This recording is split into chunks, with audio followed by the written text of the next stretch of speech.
The journey to this point in my life has been long and challenging. Growing up in a modest household, I learned early on the value of perseverance and resilience. My parents worked tirelessly to provide for us, instilling in me a determination to succeed against all odds. Despite the hardships, my childhood was filled with love and lessons that shaped who I am today.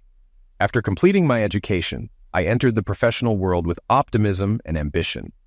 My career path wasn't straightforward, and I faced numerous setbacks. However, each obstacle strengthened my resolve to push forward. Along the way, I met Sheila, who became a significant part of my life. Our relationship, though filled with its own trials, taught me invaluable lessons about love, trust, and betrayal. Ending my marriage didn't solve my problems. It marked the beginning of new challenges. This realization came from life's hard experiences. Now, as I sit in this cramped airplane seat, I reflect on how wise I think I am. In reality, I'm shattered. My confidence is in ruins, my health is deteriorating, and my faith in fairness is gone. Yet at least the view from up here is breathtaking. In another 30 minutes, we'll land at my temporary refuge from the pain of my life, Duke's Lodge. After searching the internet for 2 days, I found Duke's. It sounded like the perfect place to hide. The description even said it was a good place to hide, and I believed it because it was on the internet. Here's what I read. Duke's Lodge is on the edge of one of Canada's most remote yet picturesque lakes, with an abundance of wildlife and some of the best fishing in the Northwest Territories. It's an excellent launching point for day fishing excursions, all-day trips, and overnight stays at one of Duke's remote hideaways. For the less adventurous, nature's beauty is just a short walk from the lodge. With luck, you might see Canadian geese, black bears, beavers, and moose. Duke's has 4 furnished rooms in the lodge and 6 fully furnished cabins. These rustic cabins are ideal for escaping civilization and modern life's stresses. The cabins for 2 feature 1 bedroom with 1 double bed or 2 single beds. 2 rooms in the lodge can sleep 4 people comfortably. Duke's is also perfect for hiding from a spouse. Meal packages and long-term rentals are available upon request. Contact Duke Wayne for reservations and travel arrangements. The description sounded so good that I called immediately after reading it. Now, the little float plane that left Yellowknife an hour ago is bumping over the snow-capped peaks toward that picturesque lake in my haven for the next couple of months. I've never ridden in a float plane before, and it's a bit disconcerting. There are only 8 seats and 1 pilot, with most of the space in the back filled with boxes. I'm the only passenger. The noise from the props makes it impossible to do anything but look out the small window. I'd love to sleep and get a temporary respite from my misery. But that's out. What I should do is enjoy the view from 15,000 feet. But instead, I start reliving the events leading up to this flight. Until a month ago, I was married to one of the most beautiful women in our small Pennsylvania town, Henley. Her name is Sheila. She was born on the wealthy side of town, while I came from the working class side. My father worked in the factory her father owned. Despite our different backgrounds, we got married. I moved from one side of the tracks to the other 5 years ago. 2 years ago, we had a baby, Sarah, the most beautiful and loving child on earth. She is pure joy and my reason for living. Whenever I look at her, I thank God for blessing me. Sheila and I both worked for her father's company, Bloom Enterprises. I was an accountant, and Sheila was the customer relations assistant. Her father, Ezekiel Bloom, was the richest man in Pennsylvania and a formidable presence. He's on his 4th wife, Jennifer, a lovely trophy wife. Like many couples, Sheila and I had our ups and downs, but we usually worked through them without major issues. 3 months ago, my world was turned upside down when I found out that Sarah is not my biological daughter. She calls me Dada, and I call her my little angel, but a DNA test showed the truth. I cursed that test. Why did I do it? I wanted to protect my little princess. While waiting for her annual checkup, I read an article about how DNA tests can provide an accurate medical history for children, which seemed sensible since my sister died from a congenital heart defect. I wanted to ensure Sarah didn't inherit any genetic issues. I didn't tell Sheila about the test. There was no way to figure out who Sarah's father was because of Mr. Bloom's control over the town. I asked a college friend, a private investigator in Washington, D.C., to look into it. He discovered Sheila had been seeing another man since before we married. I had the proof to confront her, so I filed for divorce. That's when everything fell apart. Sheila denied it, and her father supported her. My out-of-town divorce attorney was outmatched by Sheila's team. Despite my evidence, the judge ruled in her favor. I had to pay child support for Sarah, lost our home, and my visitation was limited to one supervised weekend a month. I lost my job, friends, and trust in the judicial system. My depression worsened, especially because I couldn't be with Sarah. Sheila's father took away the one thing I loved most in the world, Sarah. Sheila never attended the hearings. It was just me and my attorney against Ezekiel Bloom and his team. I was left with nothing. Before I left town, the Bloom factory mysteriously burned down. I didn't do it, but I did bring the marshmallows. Now I sit in this noisy float plane, headed to a temporary refuge. When I arrived, I stood on the rickety dock and looked at the lodge.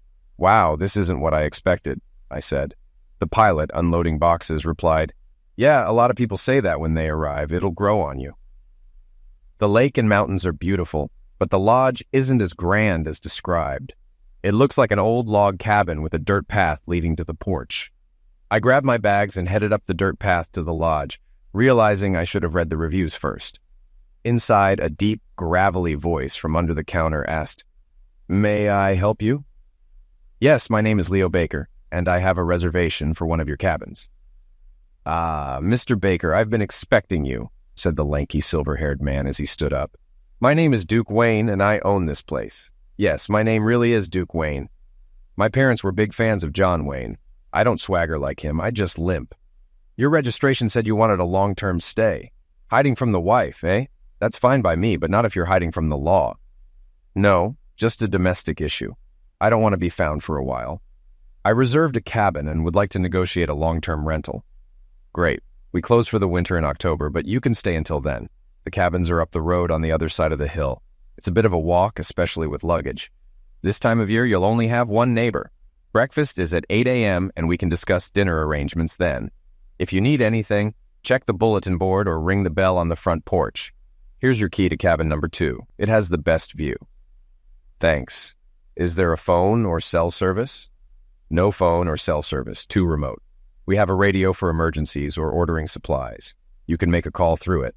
Most supplies have to be flown in and out since there are no roads to the lake." "Great. See you at breakfast." I walked up the hill with my luggage, realizing up the road a ways was quite a distance. Duke might exaggerate, but at least there are lots of pine trees. Cabin 2 looks rustic, as advertised, but small. Inside, it's just a bedroom and bathroom, smaller than most bargain motel rooms, but it offers what I need most, privacy. Let's see if Duke exaggerated about the view. Stepping onto the small front porch, I looked out toward the lake. Actually, he understated it. I can see the entire lake, surrounded by lush greenery and sparkling water. The snow-capped mountains create a giant green bowl around the azure blue lake. It feels untouched by civilization. Unbelievable. "Yes, it is, isn't it?" said a voice from the trees. I turned to see a beautiful woman approaching. She's short and thin, with dark hair and a ponytail, wearing jeans, a red flannel shirt, and oversized boots, carrying a pail of water. Her skin is the color of warm cocoa, her eyes dark, and she has a sweet smile. She looks like someone from a tourism ad for Mexico, minus the sombrero. "Hi, you must be my new neighbor. I'm Annabella Willems. I'm in cabin 1, just through the trees. Duke told me someone would be arriving today. I've only been here a week, so if you have any questions, I might not know the answers," she said, introducing herself warmly. "Hi, yes, I'm in cabin 2. My name is Leo Baker. Nice to meet you," I replied. "Nice to meet you, Leo. Are you staying long?" Annabella asked, curious about my plans. "Yes, I think I'll be here all summer. How about you?" I responded, returning the question. "I'm not sure yet. For a while, I guess. I just don't know," she admitted. "What brings you here?" "I didn't see any fishing gear, so I guess fishing isn't the reason," I inquired, trying to learn more about her. "I'm here to get away from things at home. It's rough back there right now. I needed to think. What about you?" Annabella explained, sharing a bit of her story. "Same reason. Problems at home, needed to get away. Nice meeting you, Annabella. See you at breakfast," I said, concluding our conversation. "Okay, bye," she replied, turning to leave. She looks great walking away, too. I haven't thought about another woman like this since I met Sheila. I guess I'm allowed to now that I'm almost single again. As I watched her disappear into the trees, a thought struck me. I never believed in love at first sight, though I had plenty of lust at first sight moments in college. But thinking about this woman, I felt something different. It wasn't just lust, though she is attractive. Maybe it was a sense of familiarity. Her demeanor made me feel relaxed. I hoped to get to know her better. Perhaps she's what I came here to find. Breakfast was basic. Eggs, sausage, toast, orange juice, and coffee. I'll survive as long as I don't have to cook. The other two lodgers are clearly fishermen wearing vests with fishing flies. I haven't seen Annabella this morning. Maybe I should ask Duke. Hey, Duke, where's the young lady near my cabin? I asked. Anna? She ate early and went to work. She sits on a bench past your cabin watching birds, Duke replied. She doesn't want to be around people much. Something's bothering her, but she won't talk to me. Maybe you can get her to open up. I've got my own problems. I can't take on anyone else's. No room in my head, I responded, feeling overwhelmed. Well, do what you want. But if I were younger, I'd try. She's the prettiest woman here since my Louisa died, Duke added, reminiscing. Thanks, Duke. I'll consider it. For now, I'll head back to my cabin and sleep. See you at dinner, I said, needing rest. I didn't mean to sleep all day. I guess the stress took a toll. Screw my ex and her family. I hope I haven't missed dinner. Knock, knock. Annabella's voice came through the screen door. Hello, Mr. Baker. Hi, just getting up. I guess the mountain air made me sleepy. How are you? I responded, shaking off sleep. I'm fine. I made soup and wondered if you'd join me. It's quiet up here, except for the bear that visits in the morning. I'd enjoy the company, Annabella said invitingly. Bear? I asked, surprised. Oh, don't worry, he just looks for food. You'll learn. I'd enjoy some company, too. Your soup sounds good. Let me clean up and I'll come over in an hour, I replied, accepting her offer. I watched her walk away with a pail of water. She has a graceful walk and a nice pair of jeans. Her ponytail swayed with every step. Unbelievable. She said an hour, so 50 minutes should be fine. Yesterday, I was in Nowheresville, Pennsylvania. Today, I'm in Canada with a beautiful woman. For the first time in months, life feels good. Knock, knock. Hello, neighbor, I said, arriving at her door. Mr. Baker, you're early. You should know better than to arrive early at a woman's place. I'm not ready yet. Give me a few minutes, Annabella said, teasingly. I can go away if you like, I offered. No, just sit on the porch and enjoy the view. It's not as nice as yours, but still spectacular. Oh, and call me Leo, she replied, smiling. I sat down and admired the view. The mountains across the lake looked close enough to touch, but were probably a day's walk away. The quiet was deafening, and the air smelled of pine and whatever Annabella was cooking. Okay, Leo, soup's on. I hope you like it, Annabella called out. She was dressed for dinner, while I sat in jeans and a sports shirt. Her light blue blouse and dark blue slacks looked perfect on her. She wore sandals, and her hair fell over her shoulders. She was absolutely beautiful. Hey, Leo, wake up. Here's your soup, she said, bringing me back to reality. Oops, sorry, I was distracted by the view, I replied, embarrassed. Flatterer. Here, eat. It's not fancy, but it's edible. All I have to drink is water. Is that okay? Annabella asked, serving the meal. Fine. Soup and conversation go well with water, I said, grateful for her company. It took us about an hour to eat her delicious soup and share the basics of our lives. I told her about Pennsylvania, and she talked about Texas. I mentioned being an unemployed accountant, and she said she didn't work either. I shared about Sarah, and she said she had no children.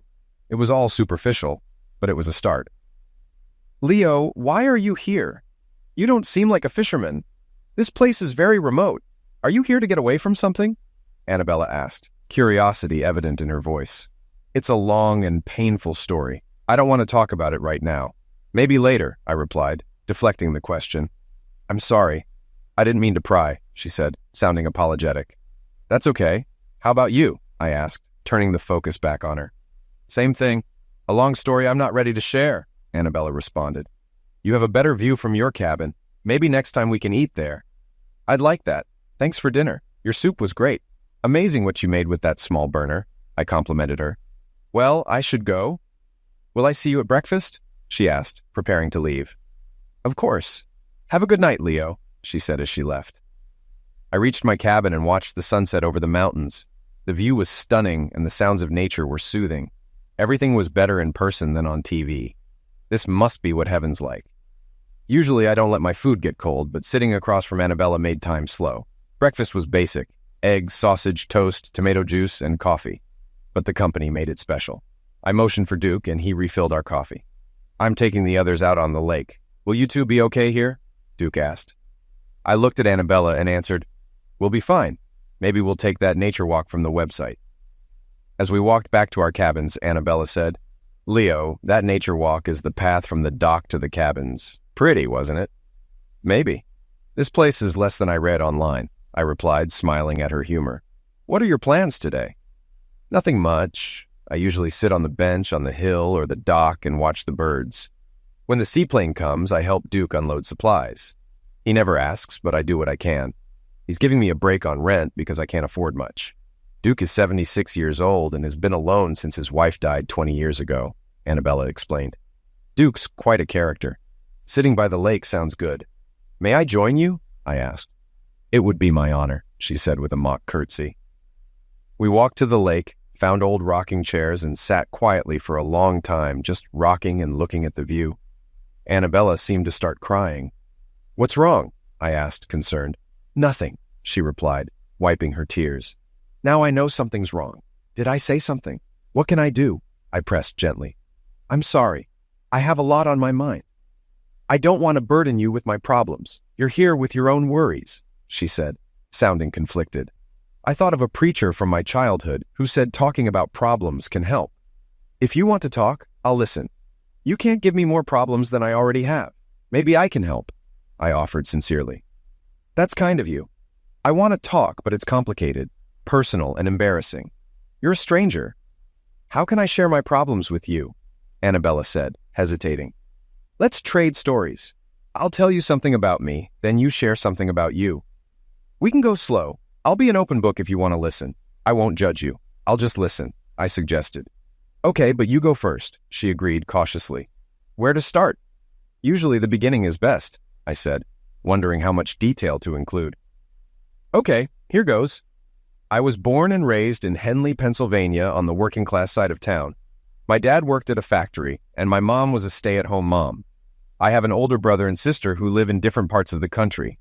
After getting my master's degree in finance from Penn State, I returned home because my dad had a heart attack, and my mom needed help. I met and married a beautiful girl from the upper-class side of town. Her father owned the factory where my dad worked, and much more. Her name is Sheila. When I returned, I got a job as an accountant at her father's company, where Sheila worked as his assistant. 2 years ago, our daughter was born, and I loved being a father. But I found out I wasn't her biological dad. Sheila had a lover before we married, and he was Sarah's father. Our marriage fell apart when I discovered the truth. I had all the proof of her infidelity and planned to divorce Sheila and take Sarah. I didn't care that Sarah wasn't biologically mine. I loved her and wanted to raise her. But Sheila's father made sure that didn't happen. He handled the divorce, and I ended up with nothing. No job, no home, no wife, no daughter. I have to pay child support for Sarah and can only see her 1 weekend a month. I had to get away and figure out how to start over. That's why I'm here. Did you talk to your wife after filing for divorce? No. I had a restraining order keeping me away from Sheila and Sarah. I was fired and evicted. Her father controlled everything, so I couldn't do anything. Sheila never came to any hearings. Her father and the lawyers handled everything. If they took everything, how did you get here? My mom gave me some savings to leave town. It was supposed to supplement their income for old age. My dad has a disability pension, so they'll be okay, but not as good as they planned. I'd like to pay them back, but I don't know if I can. The memories made me tense and depressed. Sensing my mood, Anna changed the subject. My story is similar. My parents came from Mexico with my older brother and sister. I was born in Plano, Texas. My father left when I was 8, and my mother cleaned houses for a rich family. My brother was liquidated in Iraq, and my sister now lives in San Antonio with her family. I married Logan, a salesman for a car parts manufacturer. At first, he was sweet and made me feel like a princess. I had just finished culinary school and was looking for my first job as a chef when he told me he didn't want his wife to work. He felt inadequate if I worked, so I stayed home. Over time, our marriage soured. He became demanding and abusive. I endured it for a few years until I realized I was in danger and unhappy. I decided to leave. I found Duke's website, withdrew our savings, sold my car and wedding ring, and came here. I've been gone for 2 weeks. Sometimes I fear Logan will find me. I don't know what to do or where to go. I could stay with my sister, but Logan might find me there. I want to figure things out before I leave. All I can do is hope. Annabella, do people call you Anna? What can I call you? I like Anna. Well, Anna, we're in the same boat, escaping bad relationships and unsure about the future.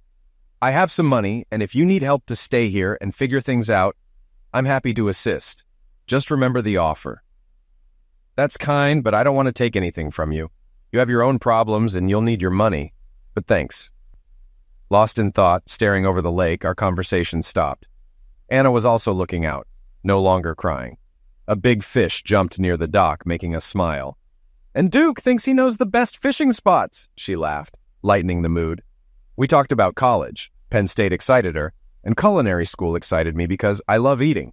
We shared childhood dreams, pets, and friends. We talked until the sun was overhead and the calm lake mirrored the mountains. God, I love this place. "Leo, I'm going to my cabin for a nap. If you want, I'll bring soup over tonight and we can talk more on your porch. I enjoy your company. Is that okay?" She ran her fingers across my hand, making me feel pleasantly startled. "I'd love that. I enjoy talking to you too. You go ahead." I watched her walk away, amazed and aroused. She walked beautifully, making me think anything was possible. I turned back to see geese flying over the lake and soon fell asleep in the rocking chair. "Knock, knock. Anybody home?" Anna said through the screen door. "Hey, let me help. Put that on the table. I'll find some bowls. Sorry, I can't offer you wine, but maybe we can get some on the next supply run." We each had a bowl of her delicious soup, and I even had seconds. Sitting on the porch with my feet up, I felt content. "Just like a man with a full stomach, ready to sleep," she teased. "Where did you learn to cook like that?" It was delicious. "Thank you. I enjoy cooking and had a great teacher. He once had to eat whatever he could find, even from restaurant dumpsters, and called it heaven provides soup. My mother called it hobo stew. I just use whatever I have to make something enjoyable. I'm glad you liked it." We sat in silence, watching the lake. 2 squirrels chased each other in front of us, providing some entertainment. "I always enjoy a little after-dinner show," I said, and she smiled. "Leo, you said your marriage ended when you found out about your daughter's father. What did you mean?" I took a deep breath. "I was married to Sheila for 5 years, never knowing she had a secret lover. I was too blind to see the clues. When I got the DNA test results, I realized she was having an affair. I couldn't believe it, but the evidence was there. I asked a college friend, Ken Houghton, a private investigator in D.C., to help. He found out who Sheila's lover was, with photos and videos of them together. They had been lovers since college," I said, feeling the weight of the revelation. "I'm so sorry. That must have been horrible for you. It's crazy that someone could live 2 lives and not expect to be caught. What she did to you should be punished. What a cow." "Oops, sorry," Anna said, her empathy evident. "Sometimes it just comes out. I do understand a little Spanish, and you're right. I've thought the same things, but I'm not sure I want revenge. I just want to get away from her and her controlling father. I'm still figuring it out," I admitted, feeling a bit of relief sharing my story. Anna took the dishes back inside. When she returned, I turned to wipe a tear from my eye, but I think she saw it. "You know, Anna, talking about it makes me hurt all over again. I really loved Sheila, and can't understand how she could betray me. You can understand the pain when someone you loved isn't who you thought they were." I saw in her eyes that she knew the pain I described. I put my hand on hers and she began to speak. "Leo, I feel comfortable talking to you. We've only known each other for a short time, but I want to be open with you like you've been with me. Some of what I'm about to tell you is very personal and hard for me to say. Please be patient with me. Just talk. Don't worry about me. I won't interrupt. I'll be patient, and don't say anything that will hurt you." "Okay, here goes. My marriage started out beautifully, but turned into a nightmare. The first signs of trouble were subtle. I loved my husband Logan and wanted to please him. Our sex life was great at first, but a few months after we married, he wanted to experiment. One weekend, he became rough during sex, leaving marks and causing pain. It escalated over the next few weeks to spanking, slapping, and using toys that hurt. The more I protested, the more it excited him. One time when I was sick, he forced me to have sex, tied me to the bed, and strike me until I passed out. When I woke up, I was in pain and he was passed out drunk. I later realized he was drinking and hiding it. Another time, he came home drunk and slapped me because dinner wasn't ready. He punched me so badly that I couldn't walk. He apologized the next day, saying it was the booze and promised to stop. I believed him and didn't tell anyone. He stopped drinking for a while and things were normal. Then he found a digital camera and made me pose undressed. When I resisted, he threatened to strike me and to share the pictures if I didn't comply. I obeyed out of fear. One day he came home drunk, demanded I strip and strike me with the camera when I refused. A neighbor knocked, but Logan told them I had fallen. He threatened me with a knife if I ever told anyone. I was terrified and did whatever he wanted. I felt trapped and didn't know what to do. Jesus H. Christ. I thought my life was bad, but this poor girl has been tortured by a lunatic. I was so mad I started shaking. I wanted to hold her and tell her everything would be all right, but I didn't know her well enough to do that. I just stayed silent and shook all over. Leo, are you all right? Please say something. I looked into her eyes and said, My God, that's awful. I can't imagine what you felt. I'm so sorry. She got up, put her hand on mine, and held it to her cheek. She smiled, and my tension eased. Thank you. You don't know how much that means. We held hands for a long time. I should take the soup back to my cabin, she said, placing my hand on the armrest. I'll see you at breakfast. After she left, I thought about her and her brutal husband. I eventually went to bed, but it took a long time to fall asleep with the new awful images in my head. Finally, I drifted into a fitful sleep. Duke poured the coffee and observed, Looks like somebody had a rough night. He's right, I thought. When I looked in the mirror, I saw bloodshot eyes and drooping shoulders. Got any aspirin? I'll find some, Duke replied. I took a big gulp of coffee and looked around. The two other lodgers were finishing breakfast, and I nodded to them. Anna was nowhere to be seen. Duke returned with aspirin and set it next to my coffee. This high mountain air will get to you, Duke said. Take it easy for a couple of days. Why don't you go out on the lake today? I'll get you a boat, and you can see what kind of fisherman you are. Good morning, Duke, Anna said, kissing his cheek and making him blush. Isn't it a beautiful morning? Your friend looks like he had a rough night. Duke filled Anna's coffee cup. She looked at me and said, Good God, you look terrible. What happened? Thin mountain air got him, Duke replied. He'll be fine in a couple of days. He walked back to the kitchen. Are you going to be all right? Anna asked, concerned. Yeah, once the room stops pulsing. Duke suggested a day on the lake. I might take him up on it. Haven't been fishing since I was a kid, I answered, trying to reassure her. Maybe you shouldn't go alone. I don't know anything about fishing, but I can keep you company, she offered. That might be nice. Got any sunblock? I asked. I'll check with Duke, she said. We ate Duke's usual breakfast of eggs, bacon, toast, orange juice, and coffee, with a side of aspirin for me. You seem happy this morning. Did the old preacher's advice work? I asked, curious about her mood. Confession is good for the soul. Maybe it did. I feel more relaxed. Maybe there is something to telling a friend your troubles. You are my friend, right? I did dump a lot on you yesterday, Anna responded thoughtfully. Nah, it's okay. I can handle it.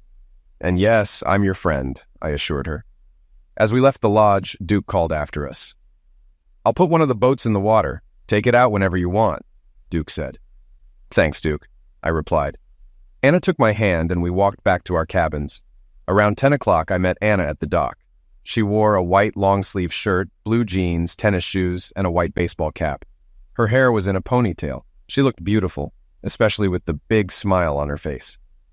I haven't had many beautiful women smile at me lately, I said, feeling a bit bashful. I found some sunblock. Duke has a supply cabinet with everything. How are you feeling now? She asked, handing me the sunblock. Better. The headache is bearable. A day on the lake with you is just what I need, I replied. She smiled at with you. It took a few minutes to get the motor started. We puttered around and finally stopped in a spot where we could see all sides of the lake. The lodge looked tiny from there. Duke had prepared everything for us. The poles were ready, and there was a little box with bait. Well, let's at least look like we know what we're doing, I said. I put a dough ball on one of the hooks, handed the rod to Anna, and she dropped the line over the side. I left the spoon on the other pole and put the line in the water. She watched and copied what I did. Now, what do I do? She asked, holding the rod tentatively. Just wait and be patient, I said. We sat like that for a few minutes. Anna then said, Leo, I didn't think about what I was doing yesterday when I told you my story. I didn't tell you everything, and I think I added my problems to yours. I'm sorry. We don't have to talk about it anymore if it hurts you. But I feel better for having told you. And to be truthful, Anna, I did dream about what you told me. I thought about how brutalized you were. I look at you now and can't imagine someone wanting to hurt you. You're so delicate and beautiful. That's monstrous, I said, feeling a surge of protective anger. Did you just call me beautiful? She asked, a bit surprised. Yes, you are beautiful. Any man in his right mind would see that. And what I see inside you is also beautiful and quite fragile, I said sincerely. Thank you. I haven't been called beautiful in a long time. There are a lot of stupid people in this world. Thank you for not being one of them, Anna said, looking touched. Anna's rod jerked suddenly. "What was that?" she asked, startled. "That's a nibble. Hold on to the rod, but not too tightly. Wait and see what happens," I instructed. We sat quietly, staring at her rod. Eventually, nothing happened. "Relax, he's gone," I said. Anna looked from the rod to me. "Can I tell you something?" "Sure, anything," I replied. "You make me feel like a princess," she said softly. "You are a princess," I said, smiling at her. She smiled. "Thank you." We relaxed, taking in the view. Our eyes met, and she smiled her wonderful smile at me. I smiled back, thinking the view just got a whole lot better. She scooted over, put her hand on mine, and rested her head on my shoulder. We sat like that for a long time, just looking out over the lake. Then Anna's rod jerked downward again. "Hey, our friend's back," I said, handing her the rod. The tip jerked violently. "Hold on, I think we're going to have a visitor. Pull up on the rod and reel it in." The rod bent and shook as she tried to reel it in. "I don't know what to do. Help me, Leo," she pleaded. "Just hold on tight and put the back end in your hip. Start reeling slowly," I instructed. She did as I said. The rod was bucking, but she managed to reel in the line. Finally, a big splash broke the water a few feet away. "Holy crap," she exclaimed. "Keep reeling. I'll get the net," I said. I dipped the net into the water and pulled out a huge lake trout. "Look what you caught. He's a beauty," I said, holding up the fish for her to see. Anna stared wide-eyed. "I know what we're having for dinner tonight. You called your soup Heaven Provides. Well, Heaven just provided dinner." I put the fish in the cooler. "Wait till Duke sees this. He'll keel over." Anna, still in shock, suddenly jumped up and threw her arms around my neck, rocking the boat. "Whoa, sit down. We don't want to go swimming yet," I said, gently. She let go and sat down, looking sheepish. "Sorry. It's just that I've never caught a fish before." "Let's see if he has any relatives down there," I suggested. I put fresh bait on the hook and dropped it over the side. Sitting down beside her, I put my arm around her shoulder. She gave me the biggest smile and put her head on my shoulder, wrapping her arms around my chest. "Thank you," she said softly. "For what?" I asked. "For making me feel happy again. Thank you." She held onto my chest for a long time. Everything was quiet and peaceful on the lake. I could almost hear her heartbeat. I kissed the top of her head and rested my cheek on her hair. Both of us felt at peace for the first time in a long while. "Holy Mother of God, where did you get that?" Duke bellowed when I pulled the fish out of the cooler. "I've been looking for him for years." "Well, the little lady snagged him," I said, grinning. "I had no idea what I was doing. Leo just coached me after he was hooked," Anna added modestly. "Did I do okay, little lady? That's a record trout for this lake. I'll bet he weighs 40 pounds or more. We've got to get the camera before we fillet him. You two are going on the bulletin board." We all walked up to the lodge, smiling and talking about the catch. Duke grabbed his camera and took pictures of Anna with her prize. We looked at each picture and smiled. "Yes, sir, you two are eating fine tonight." "I'll get him ready. Be here at 6 for dinner. My treat," Duke announced. Anna and I walked back to our cabins, holding hands, our troubles forgotten for the moment. The lake trout had eased our minds. When we reached my cabin, I turned Anna around and put my hands around her waist. We stood there with the mountains in the background. I pulled her close and kissed her gently. "Leo, I can't," she said, pulling back, shaking. I'm sorry, I can't." "Hey, calm down, what's wrong?" I asked, lifting her chin to look into her eyes. "I'm sorry, your touch brought back awful memories of Logan. He hurt me a lot more than I realized. I know you wouldn't, but it's just... Shush, I understand." "I shouldn't have pushed you," I said gently. "It's not you, it's me. When you kissed me, it triggered memories of Logan's misuse." "I'm so sorry," she explained, her voice trembling. "That's okay. I'm here when you're ready. I won't hurt you. You know that," I reassured her. "I know. Please, just hold me," she pleaded. We stood embracing until her shaking subsided. After a while, she felt calm, and her breathing slowed against my chest.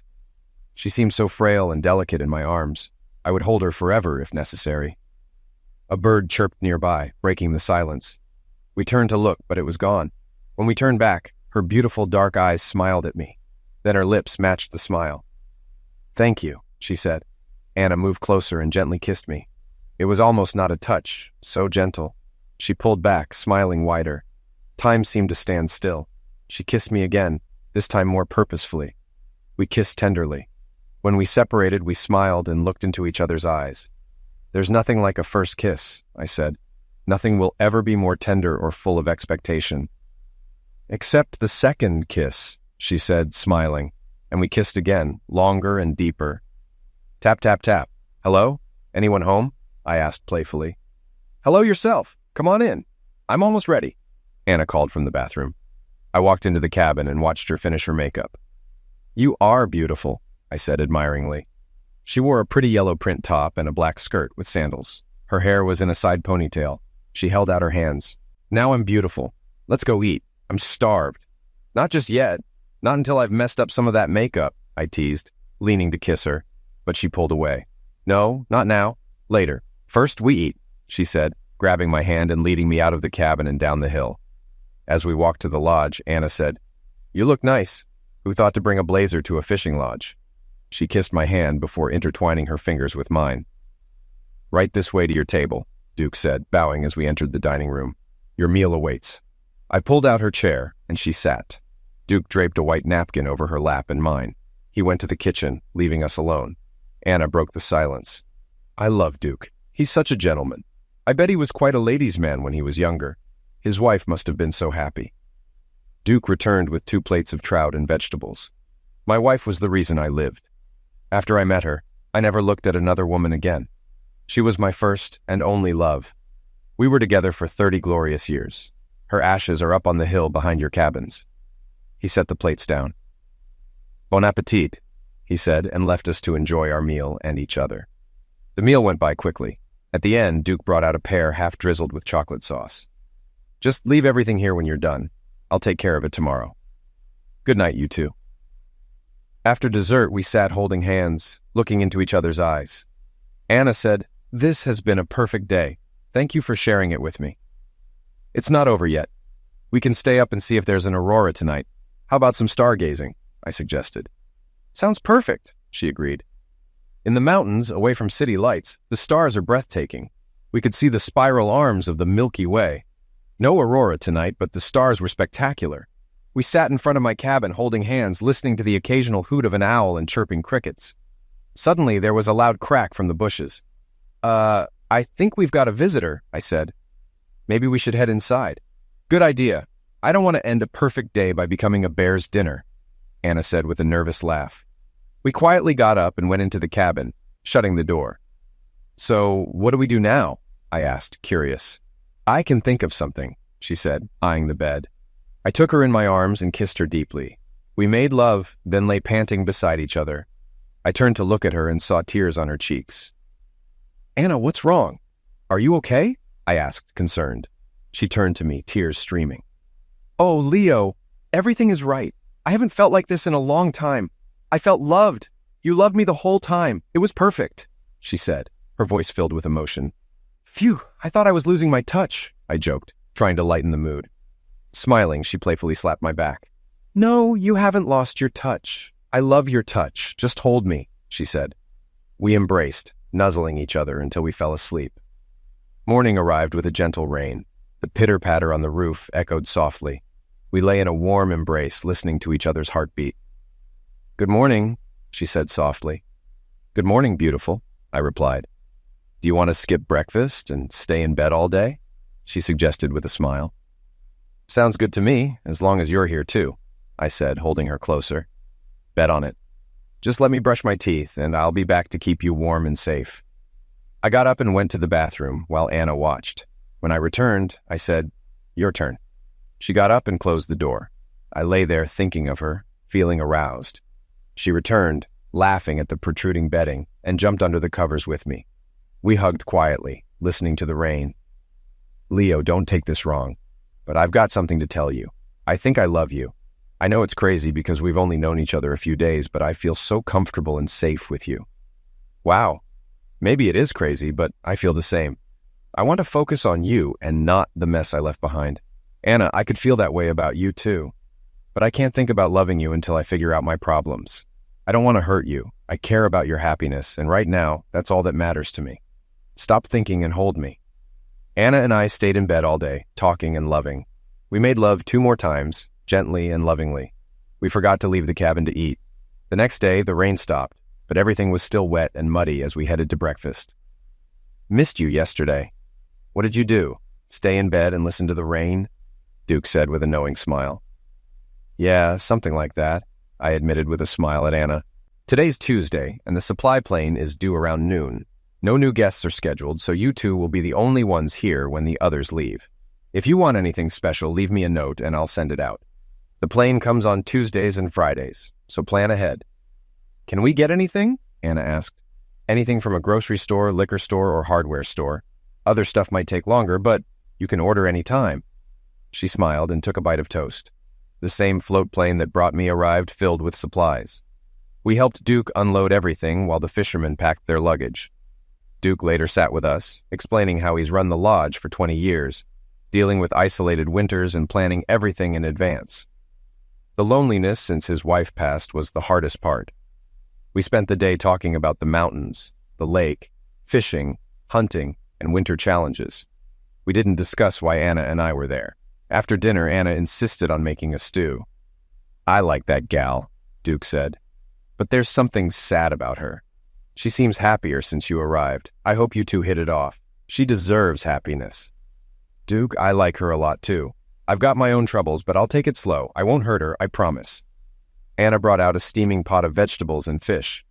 "I call this my heaven provides stew, Duke. I hope you like it." We ate in silence except for the occasional slurp. Later that night, Anna knocked on my door. "Can I come in?" she whispered.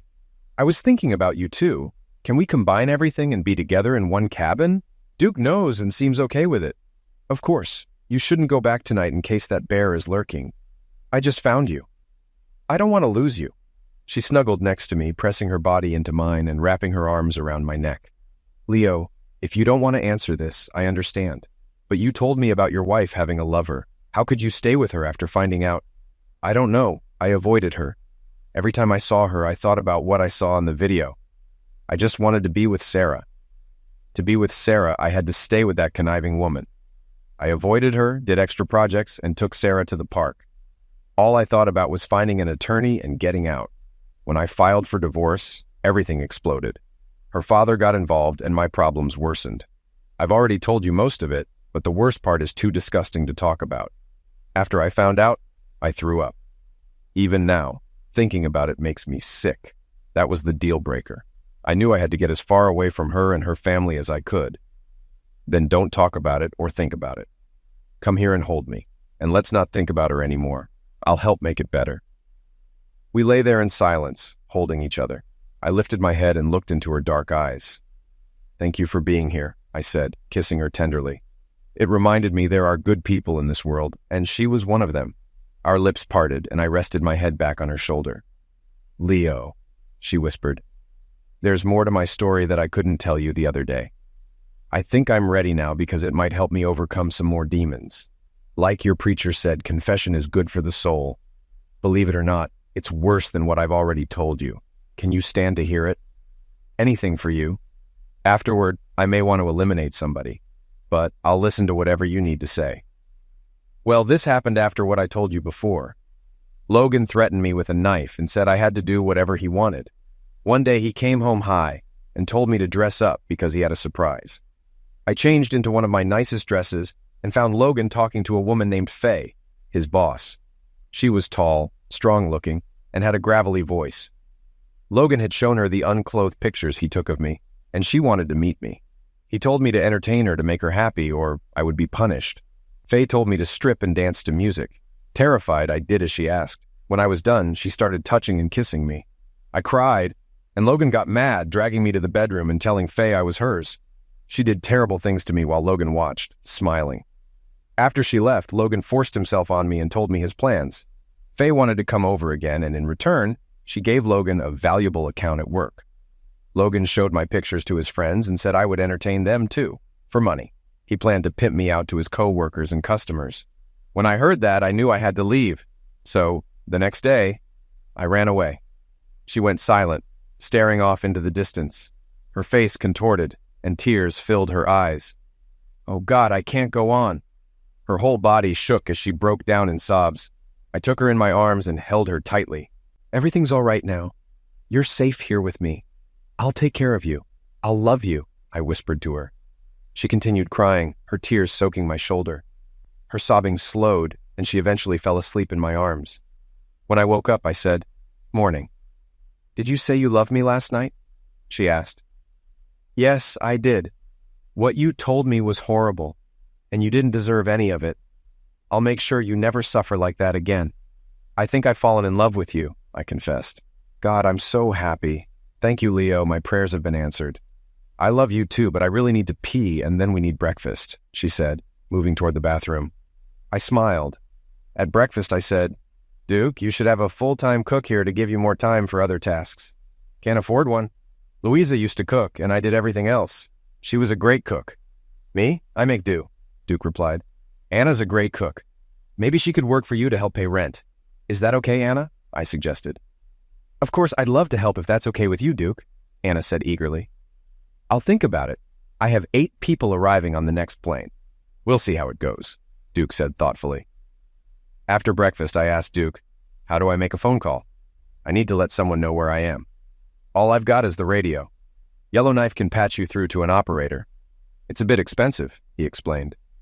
"Can I use it after breakfast?" I asked. "Sure, I'll show you how," Duke replied. Anna said, "I'll head back to the cabin to clean up. If we're getting visitors, I want to look my best." She smiled and left. Duke showed me the process for making a call through the radio. It was complicated, and I had to use a credit card.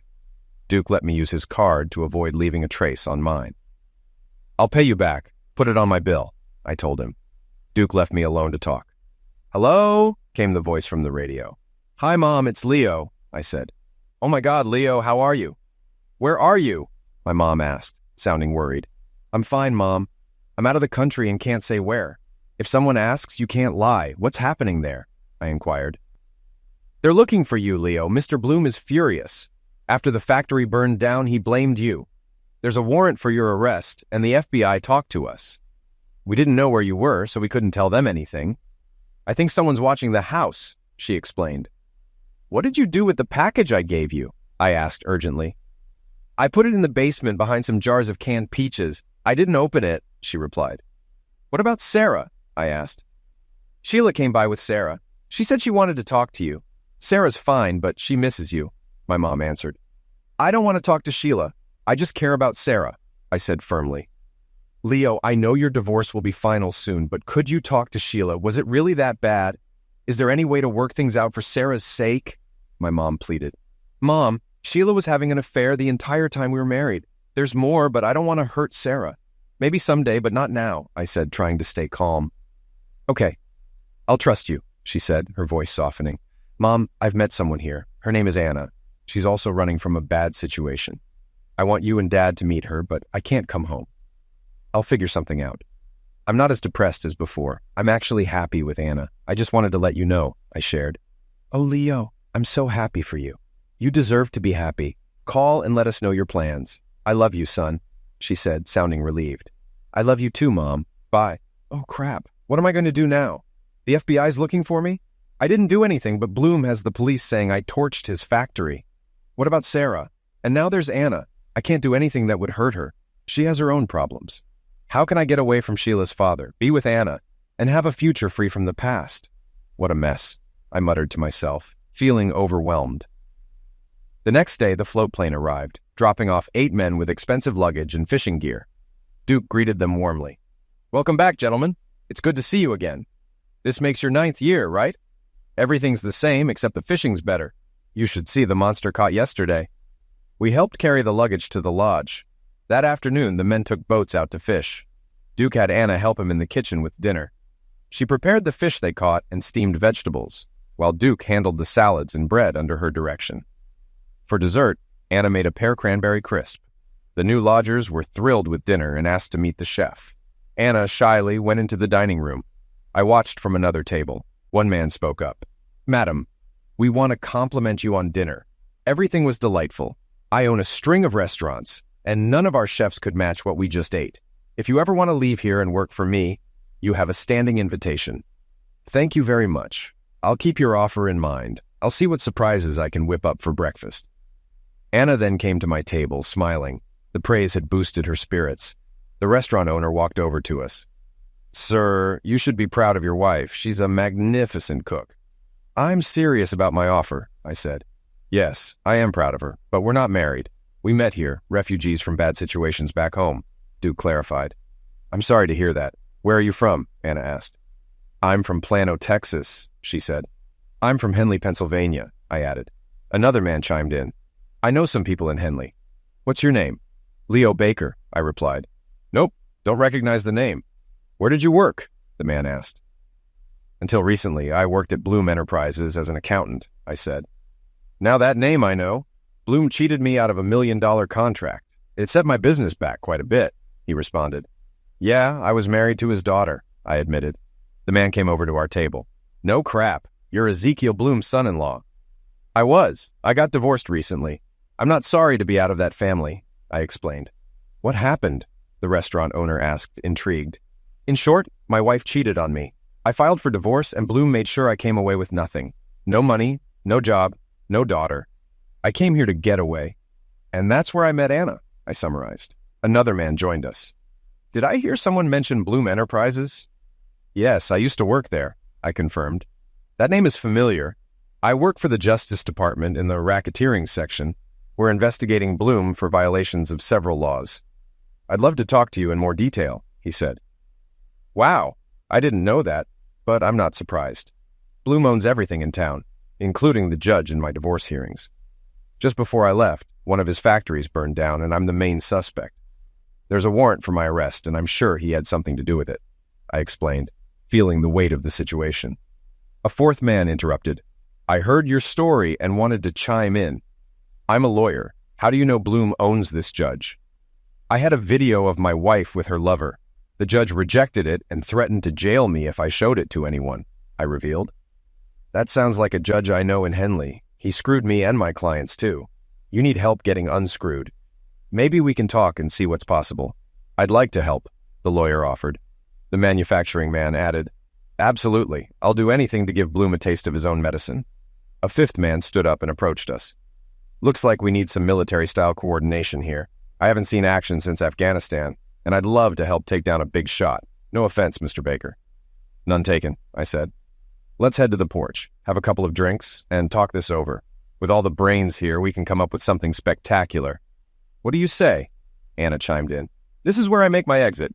Thank you, everyone. Leo, I'll see you back at the cabin. Wake me when you get back and tell me your plans for world domination. Gentlemen, good night, and thank you. From the porch, I watched Duke walk Anna back to our cabin. He thanked her for making the group happy and asked her to help with breakfast. After they were out of sight, we started discussing possibilities. When I got back to the cabin, Anna was asleep, looking peaceful.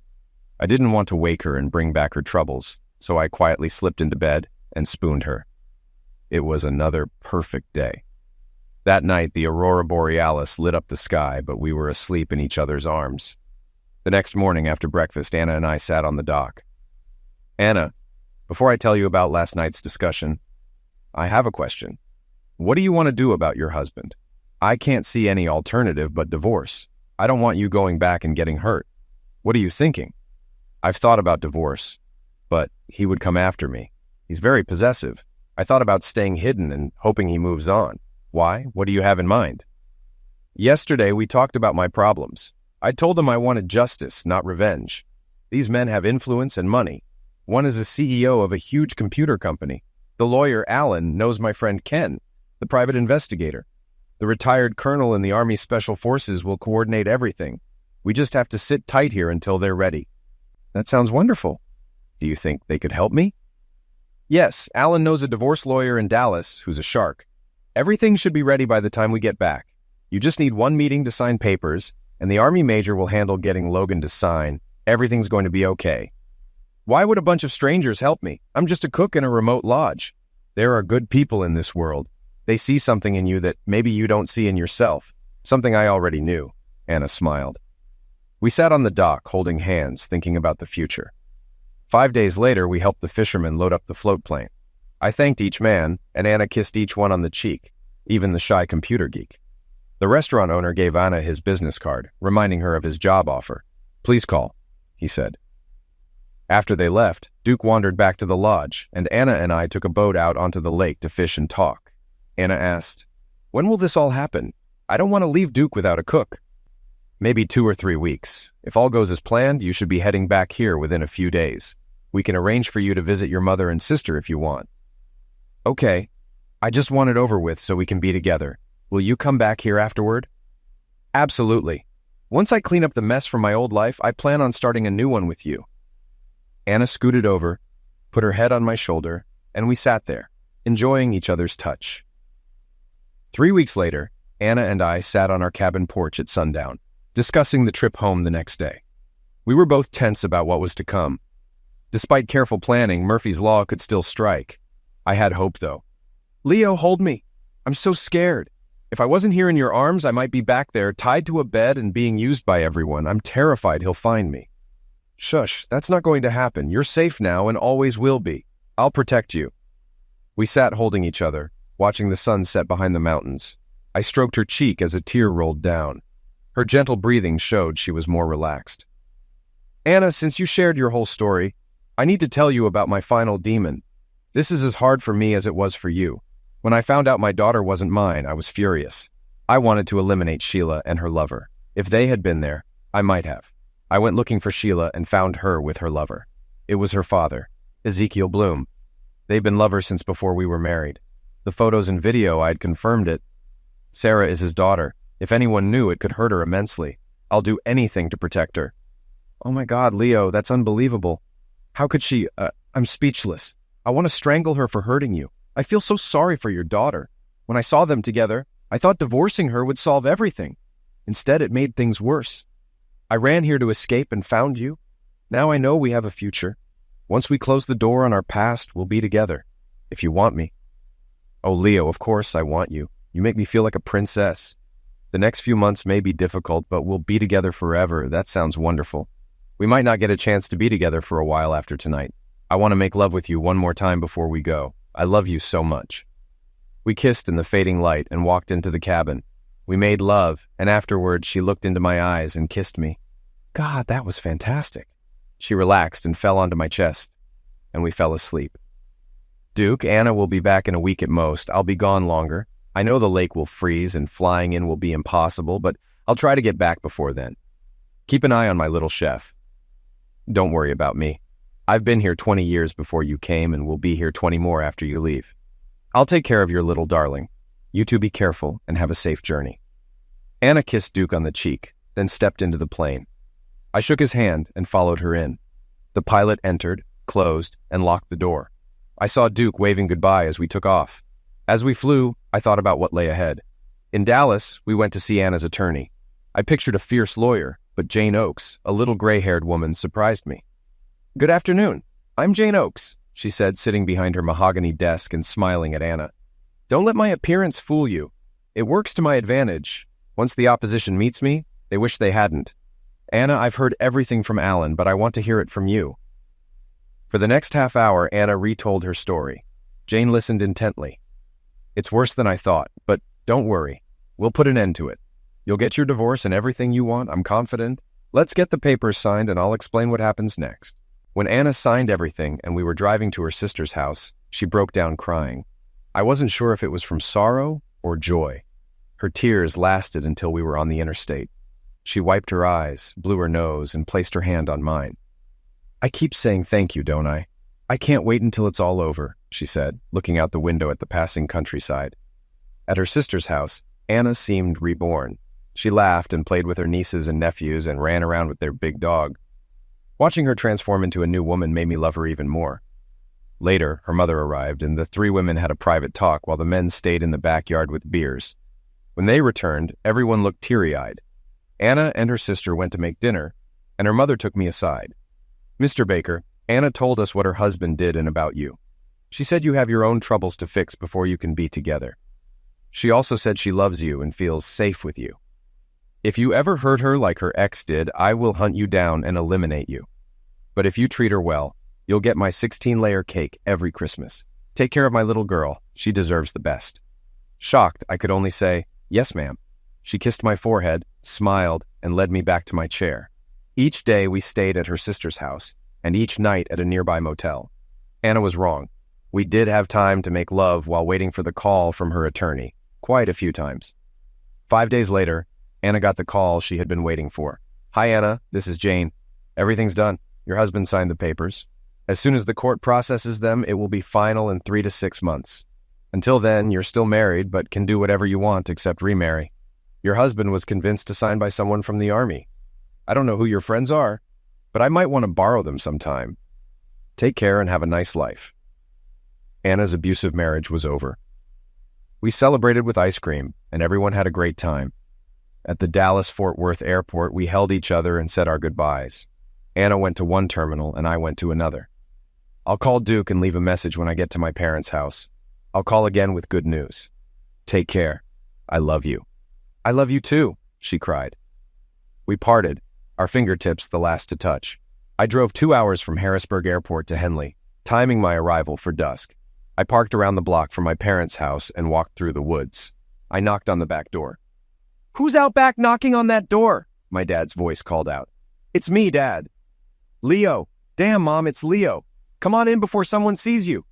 "Dad, it's good to be home." "Hi, Mom. We need to talk about what's going to happen. Let's sit in the living room. I just want to put my feet up and relax." I spent the evening explaining everything to my parents. If all went as planned, it would be over within a week. They laughed at the audacity of the scheme and what would happen to those involved. We had a good time, and I felt ready for what was to come. I called and left a message for Duke and Anna, letting them know I was safe, and everything was okay. Early in the morning, I heard the newspaper land in the driveway. I walked out in my shorts and robe to pick it up, stretching big as day. "Well, that should let everybody know that Leo's home," I whispered. Within 30 minutes, 3 police cars showed up. Asterisk knock, knock, knock. I answered the door and heard, "Leo Baker, I have a warrant for your arrest. Please come out quietly." I winked at my mom and dad and walked out. Handcuffs aren't as painful as I thought. Sure, I had to ride to the station with my hands behind my back, but it didn't hurt much. I was photographed, fingerprinted, and put in a cell by myself. All I had to do was wait. Within an hour, Mr. Bloom came roaring into the station demanding to see me. I could hear his voice from my cell. Soon he was in front of me, glaring with steely gray eyes. "Boy, I'm gonna burn you up. You have the balls to burn down my factory and come back like nothing happened. I'll make sure you never see the light of day again. Say goodbye to your little girl. She'll forget you ever existed." I watched his tirade, thinking, asterisk God. I love watching that big vein on his head pulse. I didn't get to say anything before a frantic-looking deputy called him back to the office. I sat back down and listened to the yelling and screaming. Finally, someone shouted, "Go get him, now!" The same wide-eyed deputy came back, unlocked my cell, and told me to follow him. In the office, Alan, the lawyer I met at Duke's, stood glaring at Mr. Bloom, who was redder than before. "Mr. Baker, are you okay? Have they treated you well?" Alan asked. "I'm okay, just a little confused why I'm here," I replied. "We're about to clear that up," Alan said reassuringly. Alan made a call and said, "We're ready now." In a minute, a tall man in a suit walked in with 2 state police officers. He approached Mr. Bloom with a manila envelope. "Mr. Ezekiel Bloom?" the man in the suit asked. "Yes. What do you want?" Bloom responded, sounding annoyed. "Sir, I have a warrant for your arrest for tampering with government officials, racketeering, and money laundering. I also have a cease and desist order for Bloom Enterprises until a federal grand jury convenes. Here's a lawsuit from Leo Baker for wrongful termination, and there's another warrant for your arrest on the charge of incest with Sheila Baker, your daughter. A warrant is being served on her now," the man announced, handing Bloom the documents. He turned to the deputy sheriff and handed him an envelope. "Sir, this is a lawsuit against the town of Henley for wrongful imprisonment." I had to sit down to hide my smile. The officer handed me an envelope and said, "Mr. Baker, here's a court order quashing all charges against you until the fire marshal's report is reviewed. Tomorrow at 10 o'clock, there will be a hearing to review your divorce decree with a new judge, as the previous one is under investigation." Alan never took his eyes off Mr. Bloom, who now looked particularly glum. "Leo, let's go. You're a free man," Alan said loudly. We walked out the front door, and Alan smiled as he drove me to my parents' house. When we stopped, he turned to me and shook my hand. "Good luck, Leo. I'll see you at the hearing. This is a little present from your fishing buddies. I think things will be quieter around here for you. I love small towns." "Good night," Alan said warmly. He nodded and drove away. My parents met me at the curb. "How'd it go, son?" my dad asked. "Better than I could have imagined. Let's go eat. I'm starved," I replied, feeling relieved and hungry. The divorce review hearing was different. Sheila showed up with only one attorney. The new judge looked very concerned. With Alan by my side, I felt hopeful. The review took almost 4 hours. This time, the evidence of Sheila's infidelity and incest was allowed, and the judge declared her an unfit mother. He overturned the child support, granted me primary physical custody, and I was now to receive child support. The house remained hers, and the income split stayed the same. I still left broke, but I had Sarah. During the hearing, Sheila remained silent, staring at her hands. Her lawyer spoke for her when needed, but she stayed quiet and looked awful.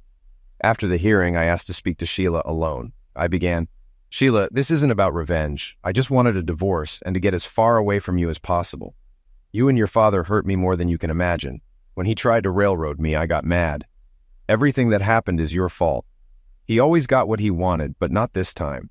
He tried to keep me from Sarah, which nearly destroyed me. I survived with the help of a woman who has a heart and a moral compass, things you lack. I love her. I don't want you near Sarah ever again. I'll get a restraining order if necessary. I promise to come and piss on your grave. Do you understand?" Sheila nodded without looking up. I left the hearing room happier than I've been in a long time, thinking of Anna and Sarah. That night, I burned the DNA test results in my parents' backyard. The only person I ever told about Sarah's real father was Anna. 2 months ago, I landed on this same little lake in the float plane. Now I had Sarah with me, and she enjoyed the ride. As we docked, I saw Anna looking as beautiful as ever. I carried Sarah off the plane, and Anna's smile was as wide as the lake. She gave me a welcome home kiss while Sarah made happy noises. I was glad to be back.